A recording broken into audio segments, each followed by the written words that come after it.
नमस्कार दोस्तों, मैं हूं आपका दोस्त मित्र और सखा जुगानी और आप देख रहे हैं अपना फेवरेट शो चाय पर चर्चा। चाय पर चर्चा पर आज हम देखेंगे quant mid cap quant AMC में एक्चुअली हुआ क्या क्या है।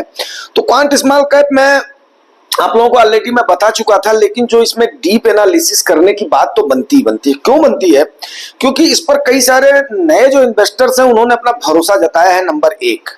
नंबर दो, अभी जो है कुछ ना कुछ इसमें देखने वाली बात है और ये जरूर एक सिक्के के कभी भी देखना दो पहलू होते हैं, कभी भी देखना। तो पहला जो पहलू है, पहली बिंदु पर यह चर्चा करेंगे कि क्या कुछ लोग क्वांट एएमसी को खत्म करना चाहते हैं, नंबर एक। नंबर दूसरी चर्चा जो इस पर करेंगे कि क्या क्वांट एएमसी इस पर इस टाइप का घोटाला कर सकती है या करी है कि नहीं करी है। क्यों? क्योंकि जैसा कि ताबड़तोड़ छापे उनके हैदराबाद के, मुंबई के और गुड़गांव के ऑफिसों पर हो रहे हैं, छापे नहीं पड़ रहे, सीजेशन भी चल रहे हैं, इससे कहीं न कहीं सोचने पर आदमी मजबूर तो हो ही जाता है, ठीक है ना। तो सबसे पहले हम देख लेते हैं कि क्या इनकी संभावना है, प्रबल इनके चांसेस हैं कि इन्होंने ऐसा किया हो। देखिए, इनकी जो स्ट्रैटेजी थी वो थी बाय एंड सेल, एंड जहां पर भी इनको प्रॉफिट मिलता है वहां पर खरीदो और वहां पर बेचो। ये कभी भी गुरेज नहीं करते थे कि ये कल की डेट में ये कंपनी क्या करेगी क्या नहीं करेगी। इनको मतलब था सिर्फ और सिर्फ प्रॉफिट से।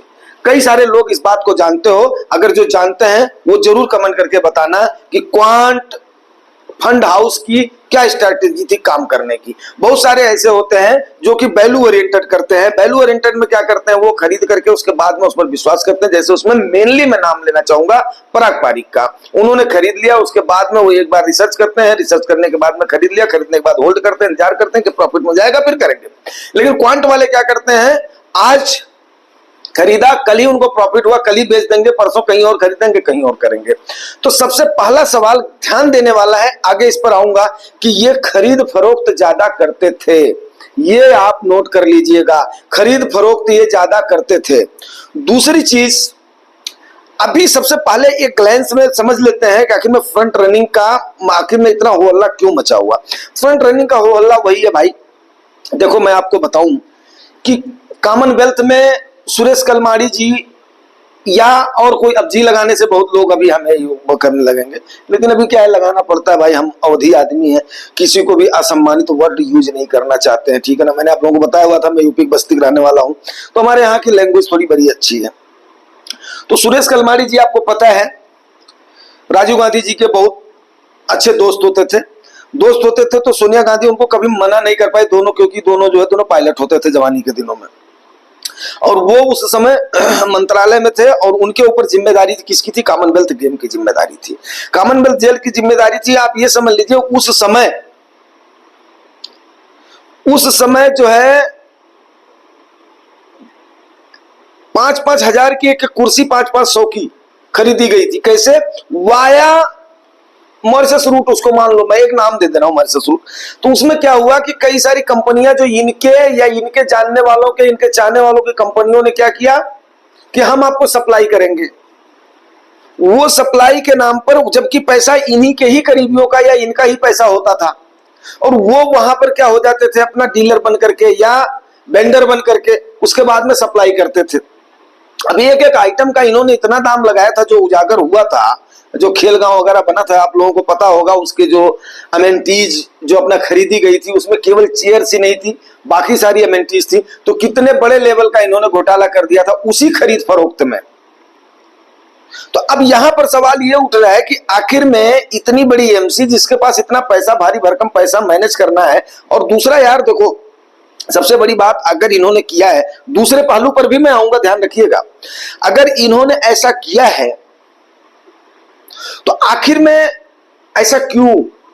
आम इन्वेस्टर्स के साथ ही तो छल है। म्यूचुअल फंड में किसका पैसा होता है? हमारे आप जैसे गरीब आदमी का होता है भाई। जिसके पास बहुत ज्यादा पैसा होगा, अरबों पैसा होगा, वो म्यूचुअल फंड में क्यों लगाएगा भाई मेरे? वो ले जाएगा कहां पे? डायरेक्ट अपना शेयर लेगा उतनी कंपनियों का, उसके पास अपना सीए होगा, एडवाइजर होगा, फाइनेंशियल एडवाइजर होगा, वो सब जो है उठा करके ले लेंगे। बात मेरी आप लोग अपना समझ रहे हैं?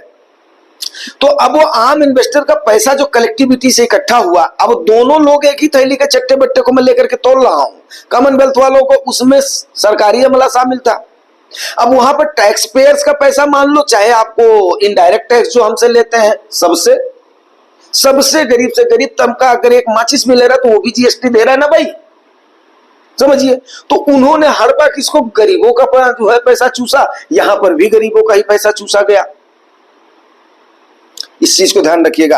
अब इसमें सवाल ये उठ रहा है कि देखो भाई जांच तो चल रही है, इंटरनल जांच भी चल रही है, वो लोग अपना अपना जवाब भी दे रहे हैं, तो अभी जो इन्वेस्टर्स क्या करें, सवाल ये उठता है। देखो दोस्तों, दूसरे पहलू पर जरूर मैं चर्चा करूंगा, दूसरे पहलू पर चर्चा करने वाली बात जरूर है, क्योंकि आपने कभी भी देखा होगा मैं कभी भी एक पहलू पर नहीं सोचता हूं, ठीक है ना, तभी आज यहां पर बैठा हूं। दूसरी संभावना से भी इनकार नहीं किया जा सकता है,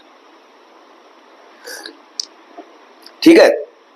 तो अभी क्या होता है फंड रनिंग में, इस टाइप से म्यूचुअल फंड कभी भी भारी भरकम पैसा लगाता है, कहीं पर भी किसी भी कंपनी में लगाएगा, क्योंकि लोगों का पैसा कलेक्टिव पैसा होता है ना, तो भारी भरकम पैसा लगाता है। तो वहां पर फ्रंट रनिंग का जो मेन केस समझिए, वहां पर क्या होता है, जब इंफॉर्मेशन यहां से लीक हो गई कि फलाना एमसी, कोई भी एमसी हो, इसमें पैसा लगाने वाली है, तो उससे पहले ही क्या हो जाता है, वहां पर बाई हो जाता है, पोजीशन वहां पर बना ली जाती है।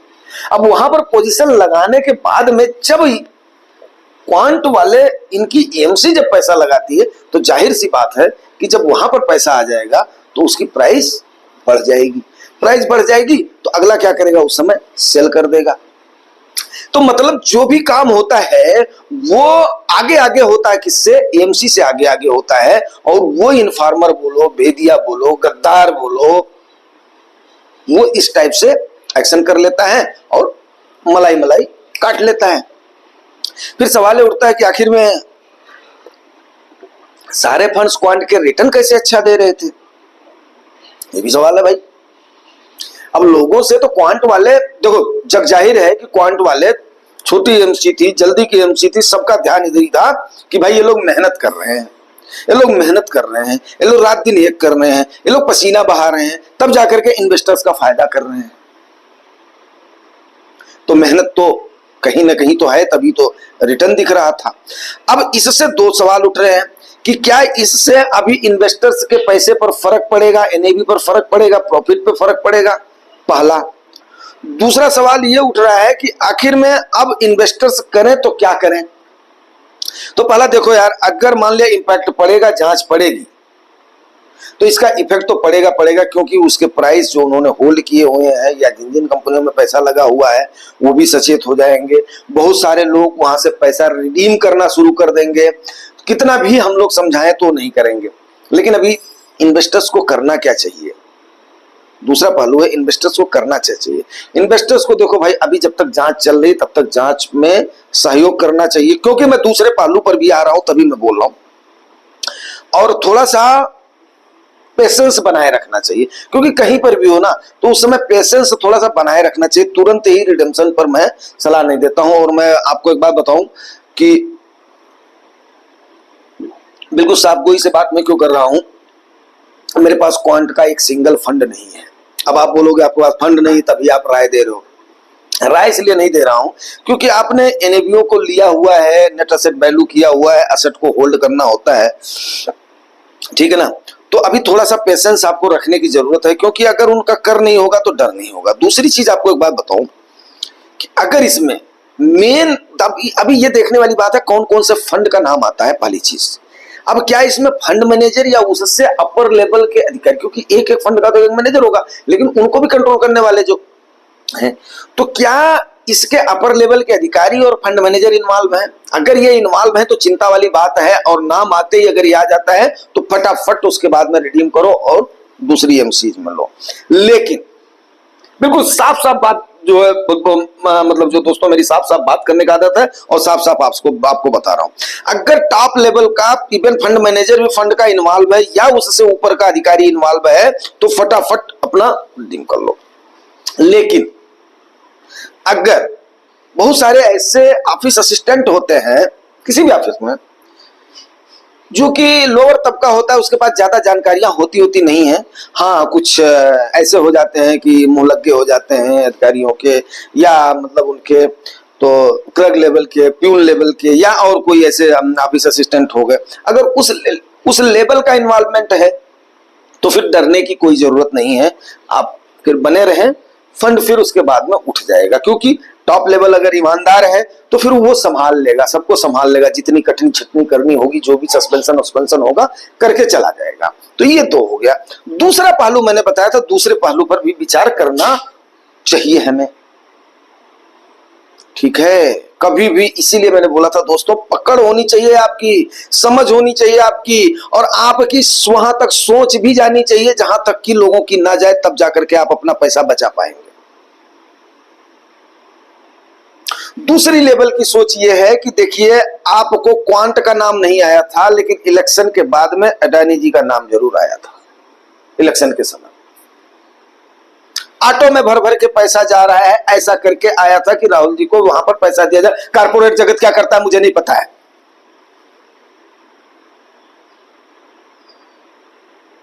और आपको भी पता है कि कई सारे क्वांट के ऐसे फंड्स हैं जहां पे अडानी शेयर्स बिल्कुल मैसिव तरीके से हावी हैं।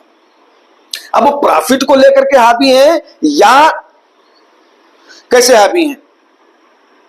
अब उसके बाद में अगर वहां पर भारी भरकम पैसा इनका क्वांट एमसी का लगा हुआ है, तो कहीं ना कहीं इफेक्ट तो किसके ऊपर पड़ेगा?